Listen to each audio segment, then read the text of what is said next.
రాకాలోకంకి స్వాగతం. ఈ కంటెంట్ మీకు నచ్చినట్టయితే లైక్ చేయండి, మీ బంధుమిత్రులకి షేర్ చేయండి.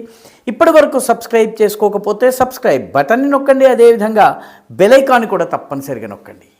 జై హింద్ మిత్రుల. గోవుల స్మగ్లింగ్ విషయంలో దేశంలోనే అతిపెద్ద రైడ్ నిర్వహించడం జరిగింది. ఏ రాష్ట్రంలో? ఉత్తరప్రదేశో, అస్సామో, బెంగాలో అనుకుంటున్నారా?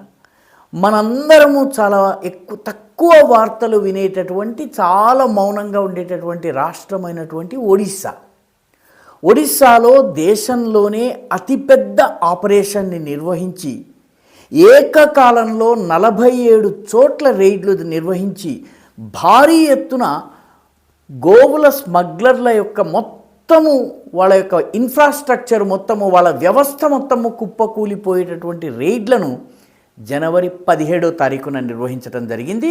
గోరక్ష క్యాంపెయిన్ పేరిట జరిగినటువంటి ఈ క్యాంపెయిన్లో దాదాపు 5-6 జిల్లాల్లో, కేవుంఝర్ కావచ్చును, భద్రక్ కావచ్చును, మయూర్భంజ్ కావచ్చు, ఖోర్దా కావచ్చును, జైపూర్ కావచ్చును, ఈ 5 జిల్లాల్లో భారీ ఎత్తున ఏకకాలంలో పెద్ద ఎత్తున 47 టీమ్స్ పనిచేసి ఈ గోవుల స్మగ్లర్లు, వాళ్ళకు సంబంధించిన వాహనాలు, వాళ్ళు గోవుల స్మగ్లింగ్ చేయడం ద్వారా, గోవుల్ని అక్రమంగా అమ్మడం ద్వారా ఈ కసాయిఖానాలకు పంపడము, లేకపోతే అంతర్రాష్ట్రీయ వేరే బంగ్లాదేశ్కి, మిగతా చోట్లకి పంపడం ద్వారా వచ్చిన ఆదాయంతో కొన్నటువంటి భూములు, ఆస్తులు, పత్రాలు, డాక్యుమెంట్లు, ధనము, బంగారము, వెండి, వీటన్నిటినీ కూడాను పట్టుకోవడం జరిగింది. చాలా భారీ ఎత్తున జరిగినటువంటి ఆపరేషన్ ఇది.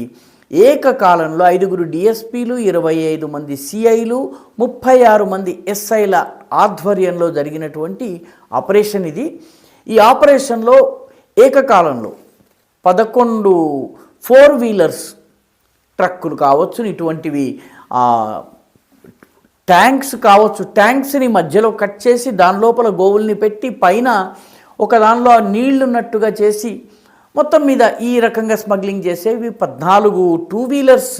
ఈ మొత్తం కోఆర్డినేషన్ చేసే గోవుల స్మగ్లర్లను కోఆర్డినేషన్ చేసేందుకు ఉపయోగించే వాహనాలు, 1,40,00,000 రూపాయల నగదు, 1 కిలో బంగారము, దాదాపు 3 కిలోల వెండి, భూములకు సంబంధించి, ఆస్తులకు సంబంధించి, ఫ్లాట్లకు సంబంధించినటువంటి పత్రాలు చాలా పెద్ద ఎత్తున పట్టుకోవడం జరిగింది. దీనిలో ఈ మొత్తము ఈ 5 జిల్లాల గోవుల స్మగ్లింగ్కి కింగ్ పిన్గా ఉన్నటువంటి వ్యక్తి పేరు షేక్ తాజుద్దీన్. ఇతను భద్రక్ జిల్లాలో ఉన్నటువంటి ముల్లాషాహి అనే గ్రామంలో ఉంటాడు. ఈ ముల్లాషాహిలో ఉండే ఈ షేక్ తాజుద్దీన్ ఇంటి మీద దాడి చేస్తే దొరికిన నగదుని లెక్క పెట్టడం కోసము అప్పటికప్పుడు కరెన్సీ కౌంటింగ్ మెషిన్స్ని తీసుకుని రావాల్సి వచ్చింది. అంత డబ్బు అతని ఇంట్లో ఉంది. మొత్తం మీద గోహంతకులు, గో స్మగ్లర్లు బంగ్లాదేశ్కి, మిగతా దేశాలకి, కబేళాలకు తరలించేటటువంటి ముఠా మీద అతిపెద్ద యాక్షన్, బహుశా ఏకకాలంలో ఇంత పెద్ద యాక్షన్ ఈ దేశంలో ఎక్కడ జరిగి ఉండదు, ఒరిస్సాలో చేయటం జరిగింది. ఇప్పుడు ఒరిస్సాలో చేసినటువంటి ఆపరేషన్ తర్వాత పోలీసులు చెప్తున్నది ఏంటంటే, రాష్ట్రంలోని ఇతర జిల్లాలలో కూడా, ఇతర ప్రాంతాల్లో కూడా ఈ తరహా రైడ్స్ జరుగుతున్నాయి. వాటి ద్వారా గోవుల స్మగ్లర్ల యొక్క ఆటను కట్టించేందుకు పూర్తి సన్నాహాలు చేస్తున్నట్టుగా పోలీసులు తెలియజేశారు. ఒరిస్సా ప్రభుత్వాన్ని గోమాత రక్షించేందుకు, భారతదేశపు భారతీయ సంస్కృతికి ప్రతీక అయినటువంటి గోమాతను రక్షించే దిశగా వాళ్ళు చేస్తున్నటువంటి చర్యల్ని తప్పనిసరిగా అభినందించాలి. ఈ వీడియో మీకు నచ్చినట్టయితే లైక్ చేయండి, షేర్ చేయండి, ఈ ఛానల్కు సబ్స్క్రైబ్ చేయండి. మీ అభిప్రాయాన్ని కమెంట్ల రూపంలో తప్పనిసరిగా పంపించండి.